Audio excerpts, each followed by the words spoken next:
Attention, BetMGM customers. Have a friend who loves sports as much as you do? Here's a chance for both of you to earn a $50 bonus when they sign up through BetMGM's Refer a Friend program.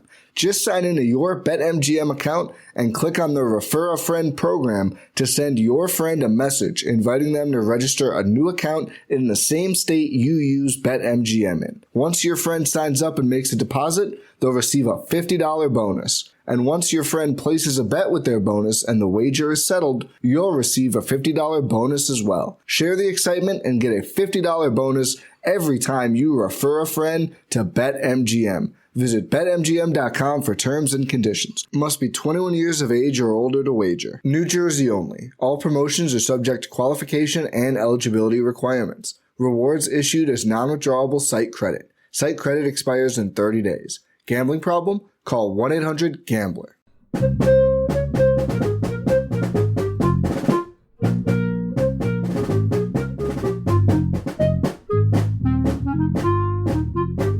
Hey everyone, welcome to The Final Four is Not on the Schedule. I'm your host Eric, alongside with expert analyst Rod. Thanks for joining us on the best MSU basketball podcast featuring in-depth recruiting, game matchup, and post-game analysis. We dive deep to give you the best tools to enjoy the Spartans and impress your friends and family.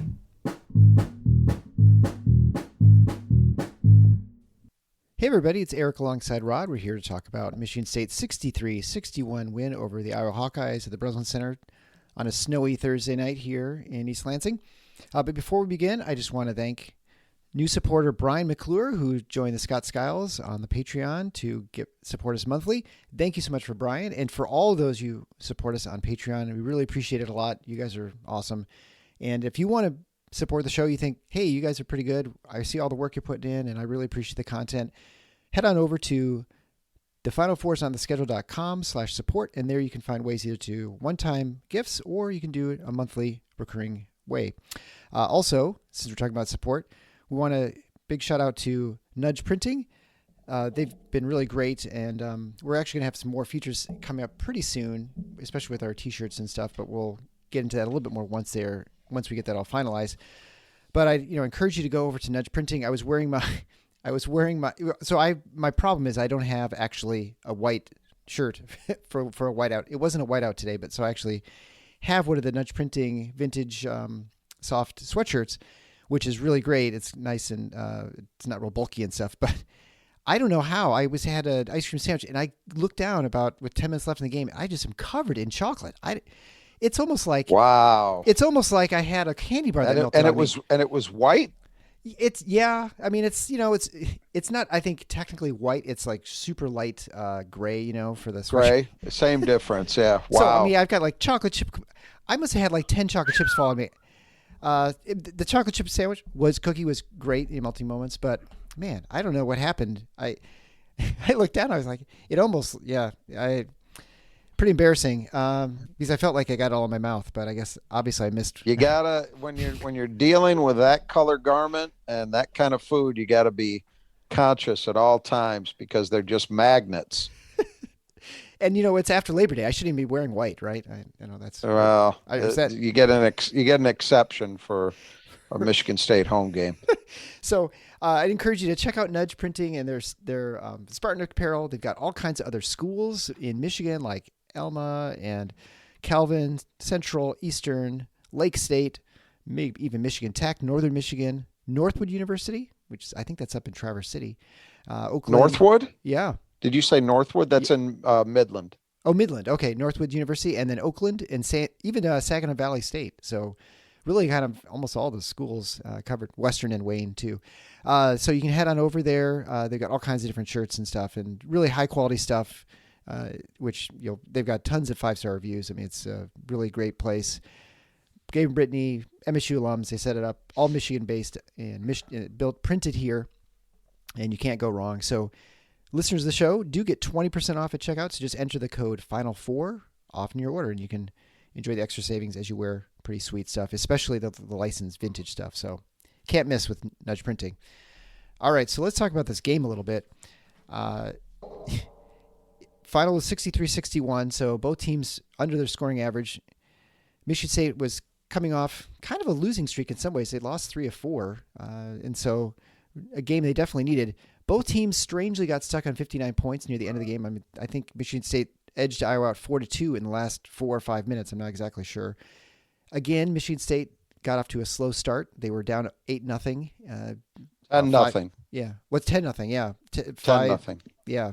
5 minutes in the game or so. And it wasn't like I was shooting the lights out. Michigan State just couldn't do anything. But Kris Murray held to 11 points, 5 for 13 shooting, 0 for 5 from 3.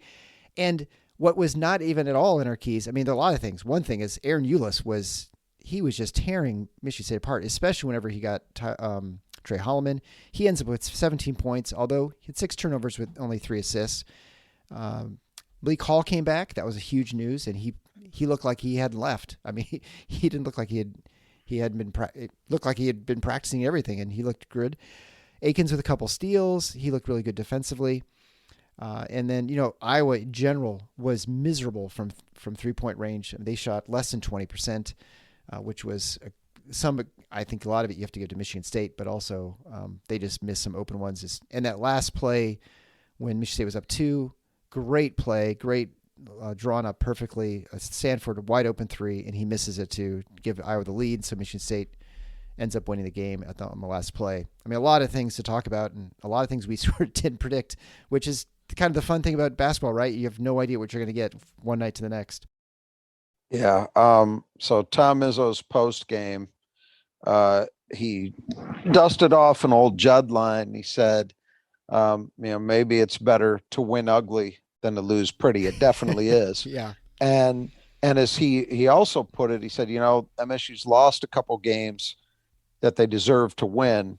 This one, they won a game they probably deserve to lose, or at least didn't deserve to win. I would go that far. Because it's not that Iowa really outplayed them. It's just that MSU had so many opportunities to win this thing, to put it away, and just couldn't make plays. Yeah. Because they got really a terrible game from AJ Hoggard. I mean, let's just call a spade a spade. And he has not been playing very well lately. So that's got to change if this team's trajectory is going to go upward. Now, over the bulk of the season, you've got a lot of evidence to suggest that probably is going to happen. And I'm not even talking about the missed free throw. I just mean overall, that was a bad game from him. Yep. And MSU can't have that. They just can't have it. They were very fortunate to sneak out of there with a win on a day where he played that way. So that was very disappointing. I mean, there were, I say all of that, and yet there were some very good things that Michigan State did. I think first and foremost, I look at the job that they did on Kris Murray. Yeah, fantastic. And that was part Hoggard too, to his credit. I mean, I think he was actually pretty good on Murray too. He did. You're right. He contributed there. He was part of it.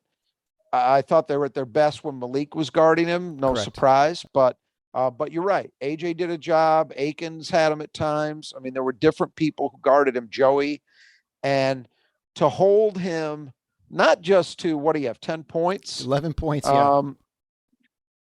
Okay, so 11 points, right? He got the one free throw to 11 points. So essentially 10 points under his average. They also held him 5 to 13 shooting from the floor. So the percentage was low, but not only that, his attempts were about 2.5 lower per game than he gets up. Now, you might not think that's such a big deal. In a 2-point game, that's a big deal. Yeah. And especially a game where, to me, it felt like, Iowa always goes to him a lot, but it felt like they might really go to him a lot. And Michigan, and it wasn't Iowa not trying to, it's Michigan State prevented them. Yeah. Oh, no question. From doing so. Michigan State guarded him exceptionally well. That's not the case for everybody. You mentioned if Michigan State had lost that game due to a career night from freaking Eulis, I would have lost my marbles. That was just I can't figure it out. I mean, you mentioned Trey Holloman had real problems, and Trey's been really good defensively this year, but you're right. There was something about Aaron Eulis that he could not figure out because Eulis dusted him to the point where I felt you really couldn't play Trey. And they didn't play him down the stretch. If you notice, there was a segment in the second half where Hogard was playing miserably. They had to get him out. And instead of going with Trey, which has normally, especially as we've gotten further into the season, has normally been the pattern because there's a high level of trust with him. Instead, MSU went to a Tyson Walker, Jaden Akins guard combo and then went big with Malik Hall at the other wing. And that was, I think, because Trey just didn't have it tonight. No big deal in the long run, but for tonight, it sucked. And everybody else who guarded that kid sucked. The only thing that was good is they were able, and you mentioned this, they were able to force them into 6 turnovers. They forced Iowa into 13 turnovers as a team. Yeah, that was a big deal. Yeah. Very big deal. And MSU only committed 10. Big deal. So I start with the defensive job on Kris Murray, I think was a really good thing. The turnover bit was also significant, as I mentioned, 13, but MSU had 10 steals. 10 steals. Yeah. And I got to, you know what? I got to give AJ credit here. He did have 4 steals. He had 1 assist to 3 turnovers. He was 3 for 12 from the floor, 1 for 3 at the line, or I'm sorry, 0 for 1 from the line. Big one. Only had 3 rebounds. I did not think he played well, but 4 steals is 4 steals. Yep. So I'll give him, which goes along with what you were talking about when he guarded Murray as well. I'll give him credit for what he did on the defensive end. Offensively, he was a mess. But I think the turnover story was a big deal. And then a very, very big differential here, no question about it, was from 3. Yep. Iowa, you mentioned 3 for 17. And MSU guarded them into a lot of that, in my opinion. Yeah. Not the second to last miss. Right. Yeah. That was just a miss. And I'll go back to that in a second. But Iowa goes 3 for 17. Michigan State shoots 8 for 20. There's your ball game. Yep. That makes up for a lot of MSU misses around the rim and Iowa conversions. It makes up for a lot of MSU missed free throws. It makes up for a lot of other areas where Michigan State was just not good. Yep. And then the last thing I'll say is, although, boy, they missed a ton of open looks down the stretch, the important thing was, you mentioned that 4-2 scoring edge late. 2 big shots from Tyson Walker and Jaden Akins. Yep. Jumpers, and MSU had to have them. Somebody had to step up and actually make an open shot. And those 2 guys did. Jaden's was actually a pretty tough shot. Oh my gosh. I can't believe that went in. I was Tyson's was, kind of what he can do. And it just barely missed being a 3, if not for a right foot just on the line. By the way, they did get that call right, in my opinion. But that differential from 3 was huge. And that's probably got to sting the average Iowa fan, because I think they're, over the years, especially in recent years, they've probably gotten used to having that going the other way. And instead it was Michigan State that was back to, after a tough day at Indiana, was back to being dialed in as the kind of jump shooting team that we know them to be. And they did just enough of it and prevented Iowa from doing well just enough to get the win. There were negatives.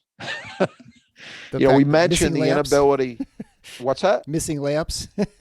Yeah. I mean, it was just, and look, I mean, it happens, but AJ Hogard, my God. Oh, that one right down the lane.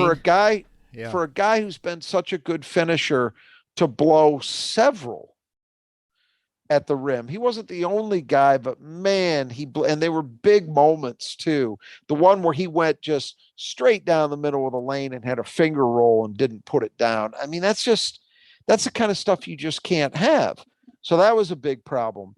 As we said, the way they defended Eulis really, really stuck in my craw. For as good as they were on Murray, they were that bad on Ulis. Can I comment on the Ulis thing? Because Yeah. so I was trying to figure out what was going on, and they were doing sort of like a screen right at the elbow, and they used it with Madi, and what Ulis was really good. He was cutting it right next to Sissoko, and so he would cut off the guard, and Sissoko would not rotate over to block him from going to the lane down towards the hole, the basket, partly because he can't come off from Rebraca, who was really tearing Michigan State apart early too. So he left Sissoko in a bad position, but Ulis was very smart. Every time he had that, and I mean, he did it to Akins. It wasn't just Holloman, because Holloman wasn't out there the whole game, right? He did it to Akins, he did it to Hall, he did it to Hogard. I mean, so he just, and it was the same play every single time. It was just where he just was using Sissoko almost as the screen to get himself to like seal. And I agree with that. It was a lot of it was coming off pick and roll, but you know what? At some point you got to figure it out. Sure, better. Yeah, and that was a real problem, because that kid shouldn't be putting up 17 on you. No, just shouldn't happen. No. The last possession for Iowa. If you drew it up, other than maybe Kris Murray taking that shot just because he's your alpha. Yeah. But other than that, man, Iowa could not have asked for a better guy and to be that wide open. That was awful from MSU. Just awful defensive execution. And thank God he missed it, because that wasn't OT. That was game over. Yeah, right. And another heartbreaking loss at home would have been there if Sanford misses that shot. It was scary and just not good execution. The free throw performance. Look, I mean, MSU's been shaky for several games running now. Just I've talked about AJ Hogard. This is not a one-game deal. So's the MSU performance at the free throw line. This was the worst of them all.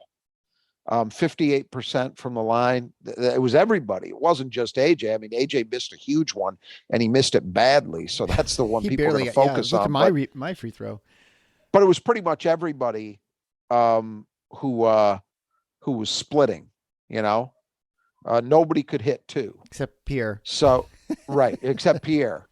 It's the only one. So that was disappointing. But look, the bottom line is, for as well as Michigan State played against Purdue, for as well as Michigan State played for basically 80% of the game at Illinois, for as well as they played against Gonzaga, those were all losses, right? So they go into the record book in the wrong column. And this one, for as much as they struggled in certain ways, goes into the right column. Yeah. So you'd rather have that. It's just, it's disappointing to not see them play better, and to not see them play better on a night where, as you said, Malik Hall comes back and Malik Hall plays well. Yeah, he looked good. I mean, Malik Hall, as you said it, didn't look like he missed a beat. I mean, that first bucket he scored where he took, I think it was McCaffrey into the lane and used his pivot foot, created space and just drained it from about 12 feet. That was pure. I mean, that's a pro move. It really is. Yeah. And he was really good. Now, he was more effective. He ended up with 11, I think, and 7 of them came in the first half. But Malik played well. And so a little bit unfortunate that on a night when Malik played well, and I thought Madi played his best game in several weeks. Yeah, double. Even with the early struggles he had against Rebraca, he hung in there. And in the second half, Rebraca didn't do very much, and Madi was a factor. I mean, Madi ended up, I want to check the numbers here, 4. Yeah. Well, not just that, 4 offensive rebounds. Right. Yeah. And it was coming in the second half where I really felt like he was imposing his will against Rebraca. And Rebraca ended up with 16 and 11. So he had a nice night, but a lot of that damage came early. When it was down the stretch, I thought Madi was the better player. Do you think Rebraca? I mean, so what I thought was interesting is the substitution patterns were a little bit different for Iowa than normal. I mean, Rebraca and Kris Murray both played 38 minutes. I mean, they played the entire game. And I think that contributed a little bit to Madi, who's only had played 20 some minutes. Yep. So he was fresher at the end of the game, which just gave him a little bit of that edge, Sure. right? Absolutely. I think that's entirely possible. I mean, you can never know with 100% certitude, but yeah, I think you're right. And that is one of the reasons, this has been a long running debate. Interestingly, not this year. Interestingly, Tom Izzo's taken heat from certain segments of the fan base for not having enough of a bench. Usually the complaint is he plays too many guys. Funny how that works, right? But regardless, the reason that he prefers to do it, and even this year, is still pushing it, I think, as much as he can with getting those 3 freshmen in there regularly, not giving up on Pierre Brooks. The reason he does it is for exactly what you're talking about. That's the reason why. He wants his guys to be fresh down the stretch, because he knows most Big Ten games, or a lot of them at least, are going to be played in a fairly tight window. And so how well you're able to perform in the last, 8 minutes of a game may come down to what kind of condition your guys are in, how much they got in the tank. Yeah. And I do think you're probably right. I think that Madi had more energy and that made a difference, but I'm just glad to see Madi play well again, especially on the glass. I mean, that's the points, are nice, but they're kind of incidental for him, in my view. I don't care that much about them. I care about what he does defensively, and I care about what he does as a rebounder first and foremost. And if he's competitive in those areas, Michigan State's getting out of him what they need to get out of him. And boy, they needed it tonight, because with all the strides that Jackson Kohler and Carson Cooper have made, and they're real, I think I mentioned this one of our recent podcasts about those guys. It's not going to be a hockey stick trajectory. Right. It's not just a smooth path up to All-American status, And tonight, neither one of those guys was really up to it. I mean, Jackson competed on the glass. He did. He just had a couple of rebounds just kind of off his fingertips. He just couldn't corral anything. But, it was pretty clear to me that this was a night where it was mostly Madi or bust. Right. And they would play, and Michigan State had to play small a number of times. If you look at the minutes, you see Sissoko playing 26, Kohler 7, Carson Cooper 3.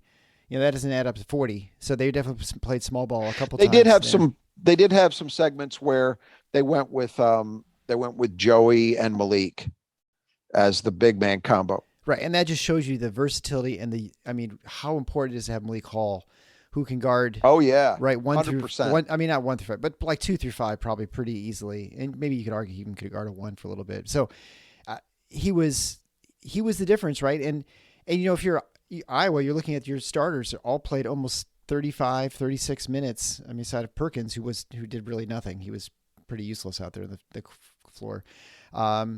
They definitely need Patrick McCaffrey back. And so I think, the game in Iowa City is going to be a lot different, assuming Patrick's back by that point. And that was something we got wrong, because we thought he was going to play. Were you surprised? I was going to ask you, were you surprised? I kind of was, just based on what I was reading. Yeah. So I was talking about this with my wife, because we were listening to the interview with Fran McCaffrey before the game. They have that on the radio. Mm-hmm. And Fran's like, yeah, he's not going to go today. He's working his way back in. And I'm not surprised, because it was a Coaches Against Cancer. And that's always like an extra thing with, Patrick. It's like this big... It's this big deal about him. He had cancer. Yes, he survived, whatever. And also it would make more sense for him to come back in his first game when they're home. So I'm not surprised. They've got 2 home games coming up. I wouldn't be surprised to see him start the next game, but they definitely need him back. Yeah, that's a good point. Why don't you explain a little bit? Because some of our listeners may not realize what you meant by that reference to him and this game being particularly significant. Right. Yeah. I mean, it's a Coaches Against Cancer. So his dad, Fran McCaffrey, and his mom they're both on boards, and they do a lot of sorts of cancer work with NCAA basketball and raising money for cancer. And he's a survivor of cancer. I think it was thyroid cancer. And he missed a season pretty much because of that. And he's been through a lot, I think. And we've talked about it before, I think his temperament's different than his brother Connor. And, it's just, I think there's a lot of extra attention, and certain people And I think Patrick's probably one of them. Just, it doesn't help to have all that extra attention. It seems like every other game that the announcers are always talking about him getting through cancer.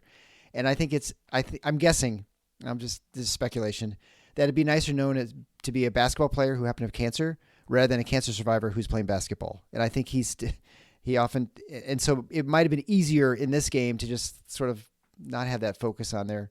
Yeah, fair enough. I think that's a really good point. You might be right.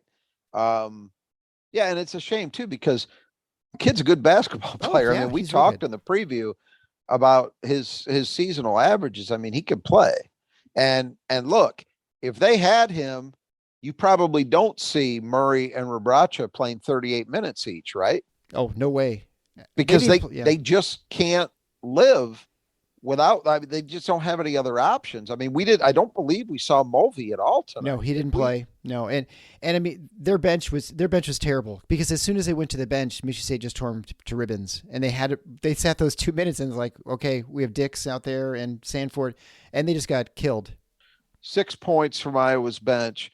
Michigan State boosted by Malik Hall, 13, so more than doubled them up. I mean, it's not like Michigan State's bench was a world beater, but they got enough out of Malik to make a difference there. But yeah, that's a really good point. And I in retrospect, I think you're right that might well be a reason why he did suit up tonight. But it definitely makes a difference for them, clearly. But Michigan State fans and Michigan State's program owe apologies to no one. no tears from us on these fronts. So yeah, I'm not crying, but hopefully for him, he gets back soon and is able to play. Yeah. And the last thing I mentioned about this game too, and again, this sort of was revealed during the pregame on the radio where Izzo was talking about Pierre Brooks. I mean, he made it sound like he's going to play significant minutes. He's going to still have, be out there, and they still hope for the best, and had a good week of practice, et cetera, et cetera.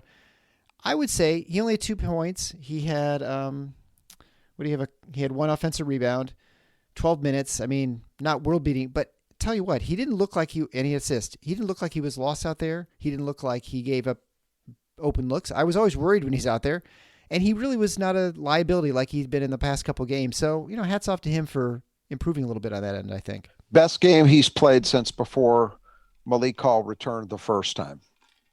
And, the assist that he made, and I think it was to Madi. Yeah. Was really nice. The 2 points that he got at the foul line were earned by an aggressive take to the basket. Let me look at it. I don't think he didn't attempt a three. In 12 minutes, he didn't. Yeah, he didn't attempt a three. So now I want him to produce from three, and we know he's capable of doing that. But at the same time, it's a sign of maturity, in my opinion, to keep it simple and do the things that are there to be done, make the plays that are there to be made. And I thought he did that. And yeah, defensively, didn't look out of place. There were no obvious blown tires or, failures of recognition or anything that's been plaguing him lately. So definitely a positive, 12 reasonable quality minutes, I would say. So I'm glad you pointed it out, because I think it deserved mentioning. And, and I've been pretty as rough as I can be on a Michigan State player, and so it's absolutely appropriate to give him credit when it's due. And I think it was. I thought he made some nice contributions in this game. Yeah, I mean, you were fairly skeptical that he'd see hardly any minutes, once Malik came back. And Malik played 25 minutes. Exactly. So, which has surprised me. I didn't think he played that much. Well, part of it, and it's not a 1-for-1 type of thing, but part of it was AJ played 29 minutes. So that's a little under what he normally would play. Trey only played 6. That's a little less than we've been seeing him play lately. And both of those guys, it was for good reason. Yeah, they weren't good. So yeah, that probably in a kind of a knock-on effect created an opportunity for Pierre to play a little bit more. But I'll tell you what, he certainly didn't do himself any damage. Right. Yeah. Which is the important thing, Absolutely. Well, why don't we talk about the keys to the game here in just a moment after we come back from a message from our sponsor. All right, the 5 keys to the game brought to you by Nudge Printing. We'll begin with Kris Murray, and I think we went over this. I mean, they bottled him up, and I think what was most impressive about them preventing Kris Murray from getting going is they brought just enough help, enough people stripping, enough people causing disruption whenever he would get in the lane, because that's where he kind of does his most damage. He will hurt you from outside, but as long as you're kind of hand in his face and make it challenging, he's not a 3-point shooter who's going to hit shots over you when there's like a real contest, He's not like that kind of knockdown shooter. Yeah. It's when he's like left open or he comes off a screen or something. And so they never made it easy for him, and that's why he was 0 for 5. And because I don't remember any of them being like open. And then whenever he went in the lane, he had to work to get his buckets. And I think, one of them was an offensive rebound. He kind of tapped in. So they did a great job of just. Yeah. And he got a couple, he got a cheap one in transition. Yep. He got some of the ones he actually got were uncontested. The majority of the time when Michigan State was guarding him in a half court situation, it was tough. It was very tough for him. So, yeah, I mean, you could not have asked for anything more than what Michigan State got out of their defensive effort against him. And I think it was a huge key to getting the win. There's no way to overstate it. You hold him to 5 for 13 from the floor. Now, he's not a guy, maybe surprisingly, he's not a guy who shoots a ton of free throws, but Michigan State didn't let him do better than that. They limited him to 3 attempts. So that's another important thing. Not only do you hold his attempts from the floor down, but that didn't happen as a result of Michigan State just putting him at the line. It was truly a limiting of what he can do. And 0 for 5 from 3, hey, you can't argue with that. So hats off to a bunch of guys, not just one guy, who did the job on him. It was a real team effort and definitely a key to the win. So the number 2 key to the game was defensive rebounding. When you look at the rebounding stats, actually, it was kind of surprising. So both teams, we were worried about Iowa offensive rebounding. Rebounding was 34% to the miss. They had 10 out of 38 misses. Michigan State was 32%. They had 12 of their 37 misses. So, of 37 rebounds, they had 12 offensive. So Michigan State did, basically neutralized Iowa's, and they actually had more second chance points because of that too. That's what I was going to say. It was not a great job on the defensive boards by Michigan State, but it was respectable. Let's call it that. I think that's fair. Respectable, which, after what's been happening lately was a sign of progress, I guess. But the job that MSU did on its offensive boards and what each team was able to turn those extra shots into, that was big. MSU was really, we mentioned Mahdi kind of getting some things done on the offensive glass in the second half. That was major, and so that sort of offset the slight edge in rebounding percentage on the offensive end to Iowa. Yeah. The number 3 key to the game was threes. And, Michigan State, not great. I mean, they missed a bunch of open ones. They were 50% until they missed their last 2 at the end of the game. And Iowa was terrible. I mean, look, I hear you on that. And I agree. People are going to look at this and say, well, Iowa played a pretty good game defensively. No, they didn't. No.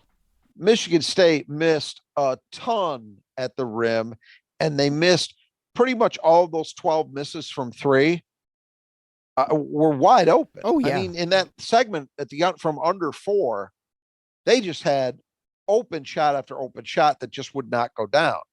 That said, they were 8 for 20. They shot 40%. So they didn't shoot badly.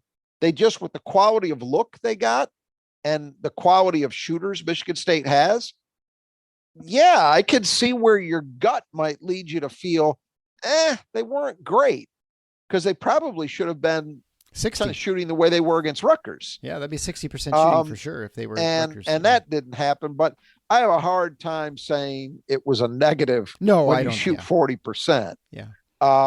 There were stretches where MSU got hot. I mean, Joey Hauser had that run. Oh yeah. Where he was just on fire, and that was huge for Michigan State. Really, everybody who shot, unlike some other games where it's a couple guys who kind of carry it and offset, say, somebody else who has a bit of a struggle. Not the case in this one. Michigan State, pretty much everybody who took threes had a respectable night. I think AJ was 1 for 3, and he was the worst. But everybody else, if you look at the numbers, like Joey was 3 for 7, you'll take that. Tyson was 2 for 5, you'll take that. Aiken's 2 for 4, and then I guess I mean, 1, but whatever. Guys really did step up, and Malik was the only guy who at 0 for 1. He was the only guy who really didn't do a nice job shooting the ball. And then you also have to throw in the fact that Iowa, not a great 3-point shooting team, as we said, but look, they're like 34+% on the year. Michigan State just absolutely locked them down. I mean, 18% on the night, 3 for 17. That's as I said earlier, that one area offset a lot of other things that Michigan State didn't do well. And it really did win them the game.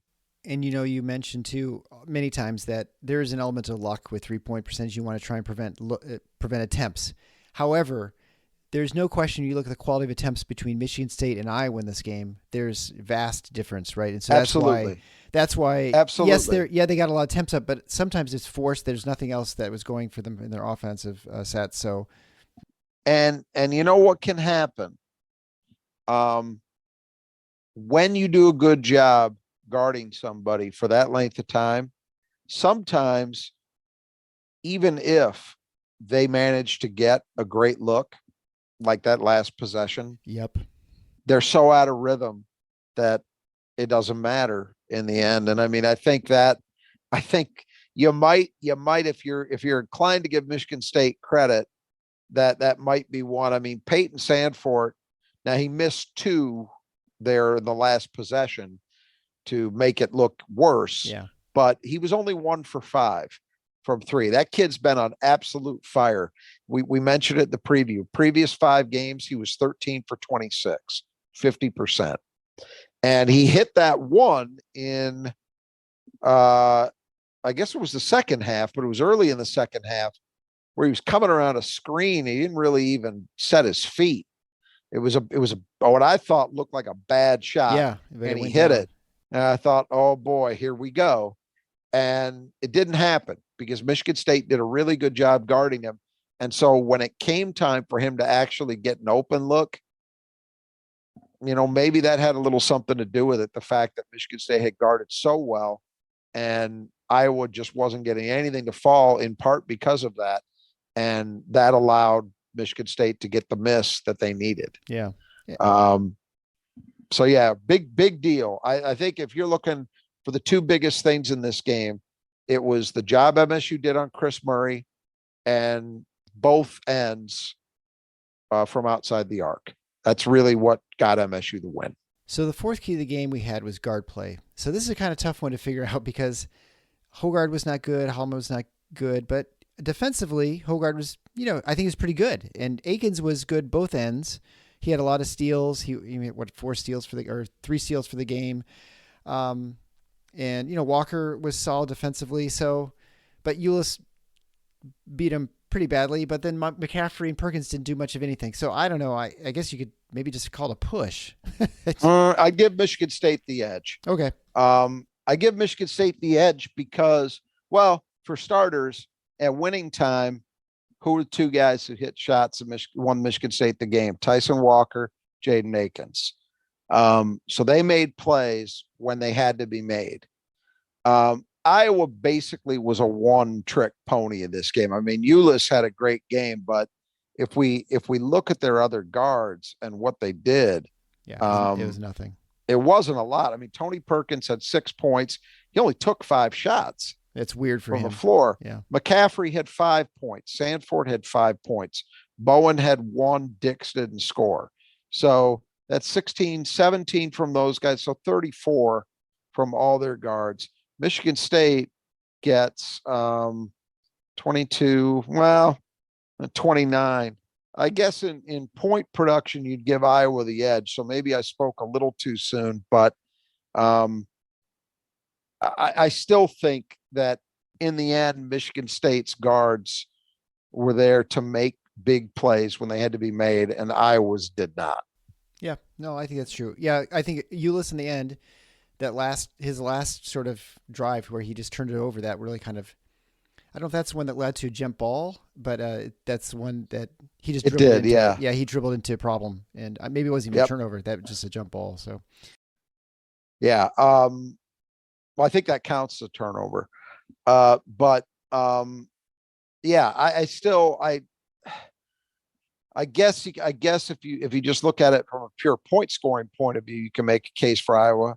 But even on a night where Tyson sucked offensively, and Tyson, or not Tyson, AJ sucked offensively, and although honestly, I was surprised when I looked at the stats and saw Tyson was 4 for 14. Missed a lot of layups because it felt to me like he played better than that. But obviously the numbers are what they are. On the other hand, 5 assists, 0 turnovers. And as we said, Jaden stepped up. And then you have to factor in the other thing, which has to be accounted for, is the defense that Michigan State's 3 guys played relative to the defense the kids from Iowa played. I think there's a difference. Yeah. No, I think you're right. All right. So the 5th key to the game was, I don't know, you could argue it's the key to the game, and that was Return of the Fallen. Patrick McCaffrey did not return. Malik Hall did, and he looked like Malik Hall and was steadying force, scored 4 assists, 1 turnover, misses 1 3, but other than that, his first free throw was pretty lousy, and then he was locked in at the next 3. So great game from him, especially just coming back from being out for so long. Big key. I mean, to have him back, and again, look as comfortable as he did. Those contributions, both ends, were immeasurable. Michigan State is just a better team. And maybe that's about, I had said, it was a shame. It was this kind of game and it was this tight on a day where Malik comes back and he plays well and Madi plays well.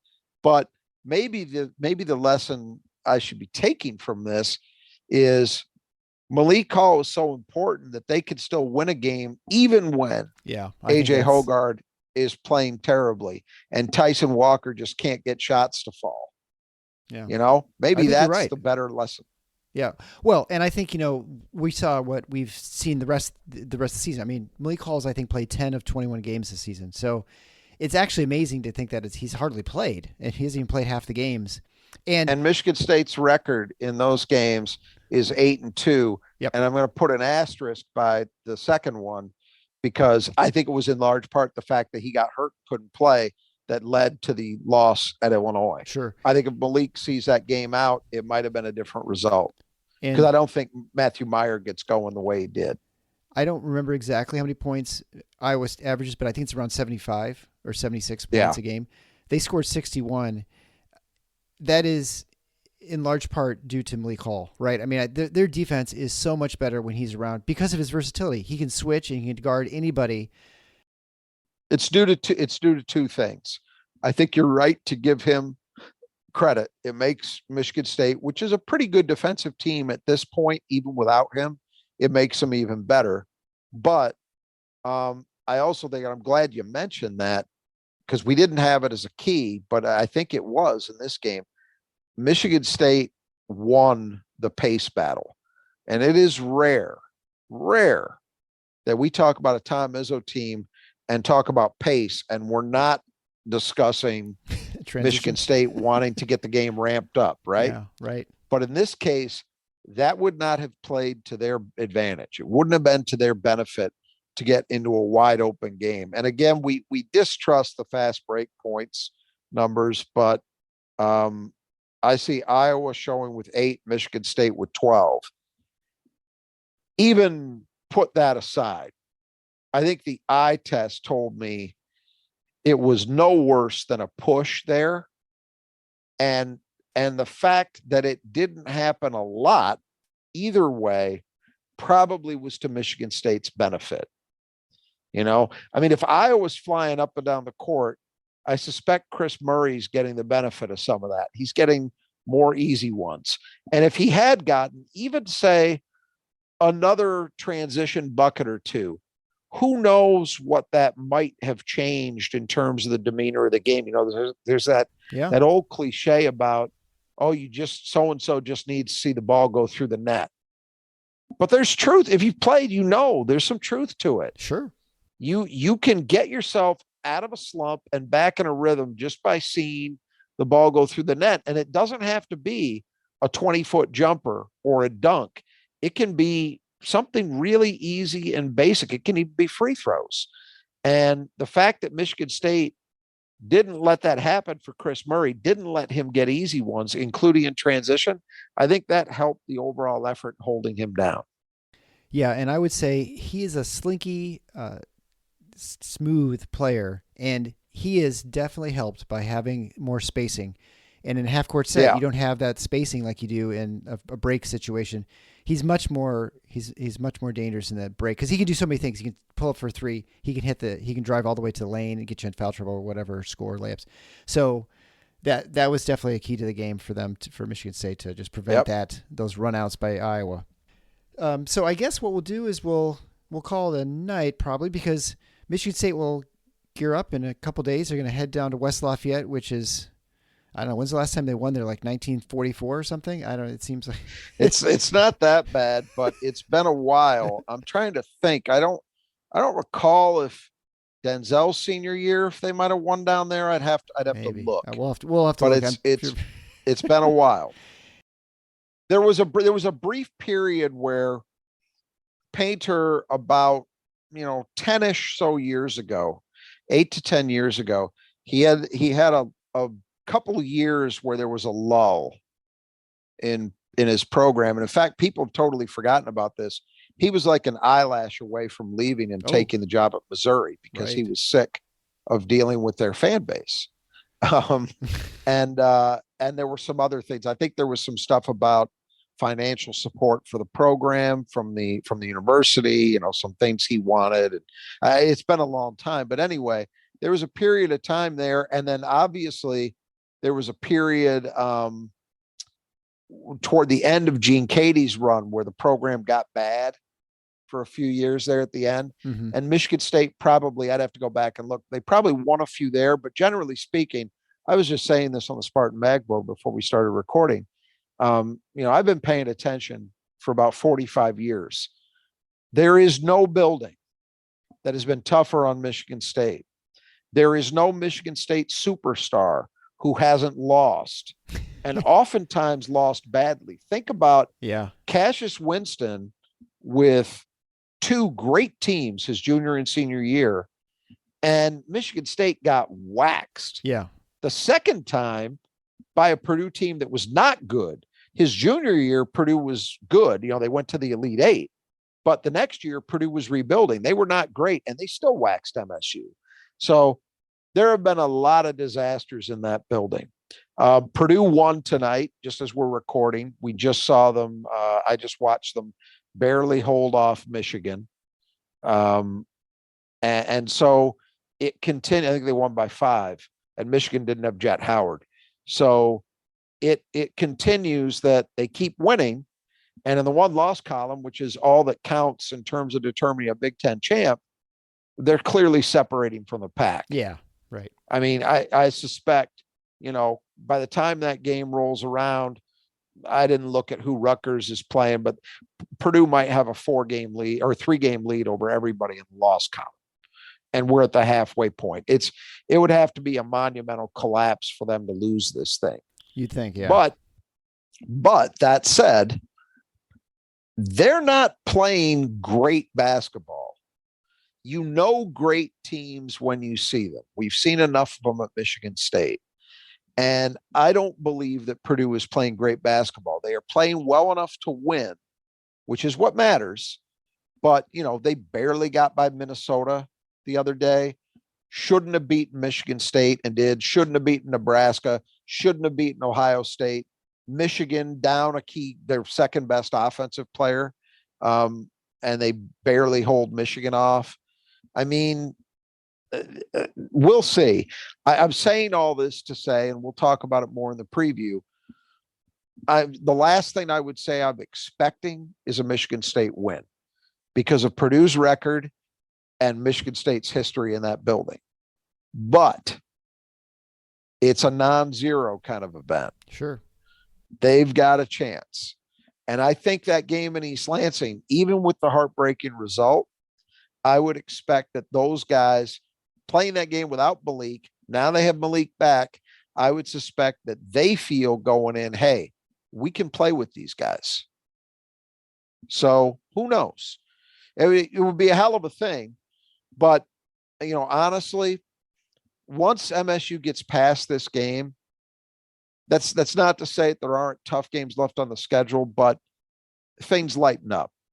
Right. They have seen, I think, the tougher of the two halves for a variety of reasons in terms of the schedule that they had to play this year, has been put in the bank, or will be once they get past Purdue, which actually takes them to 11 games. Right. Yeah.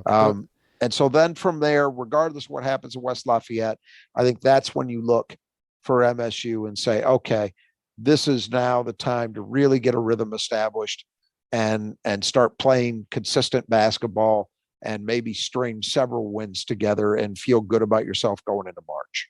Right. Yeah. I think they play at Rutgers, although that's in Madison Square Garden. It's Madison Square Garden, which is I'm not saying it's easy. It's kind of neutral. But that's a game. Yeah. I'd rather play that game in Madison Square Garden. Absolutely. Yeah. Than the rack, so that's what I mean. It's like, that's an advantage. You're already done with your trip to Wisconsin, even though they've been sliding. That's still a building you don't want to play in. They're already done with their trip to CU. They will be done with their trip to West Lafayette after this one. They played at Indiana. I mean, most of those games that you look at would say, it's hard to see MSU winning, are done. They're in the rearview mirror. Yep. You got 2 games left against Ohio State. Well, Ohio State's been rough, and that's never been a building that I particularly fear. They got to go to Ann Arbor. They can win in Ann Arbor. Mm-hmm. So even the road games are not, and you've got, as I said, 2 games against Ohio State. You got Maryland, which is a bottom half team right now. You've got a game against Minnesota left. There's some games left out there on the schedule that none of them are gimmies, but a trip to Nebraska, there are games that if you're Michigan State, you look at and you say, yeah, in the greater scheme of things, those are easier than what we've already played. Yep. No question. Yeah. I guess you could say, well, they got six of the last 10 are on the road, which is always harder. And those are always hard games. But like you said, the competition changes as well. And overall, it's an unbalanced schedule and there's not much you can do about that. And I know Michigan fans were, I guess, they were fortunate in some ways that they had a fairly easy schedule, but you don't know what it's going to be. You don't know what it's going to be. You don't know who's really going to be tough, one year to the next, but I know what you're going to come back with and say, well, the problem is for Michigan is they have very few opportunities to get good quality wins. And they missed one tonight against Purdue, and they're vanishingly small. They've got Michigan State, I suppose, and I mean, it's going to be hard for them. I think they really needed that one, and I think it's going to be tough. I mean, not to spend too much time. We'll plenty of time later to talk about them, but I think they're in a really, really, really bad spot. And I've said this about teams before at this time of the year, no longer ago than Rutgers last season. I think it was in late January. And I said, they're done. I don't see the path. Part of that was that I just didn't see them going on the run that they did against quality opposition. Right. The problem Michigan's got is they are facing teams that I think provide quality opposition, but maybe aren't the kind of marquee victories that they need to build a resume, because frankly, they don't have a resume right now. Their resume sits at 0. Yeah. So it's going to be tough for them. But anyway, we got plenty of time. We'll talk about Purdue going into that game on Sunday. But you know, I can't say I come out of this game doing cartwheels, but it's a lot better to have a win Sure. than the other option. So you take it, you run with it, and you look to get better on Sunday. With all the injuries to come out 6-4 in the first half of the Big Ten season, you guys feel like, you know, absolutely, you survived, and now maybe you can hit some cruise control and start piling up some wins. Hopefully that's the case. Well, we'll be back for that game and talk about Purdue in just a little bit. And until next time, the Final Four is on the schedule. Go Green.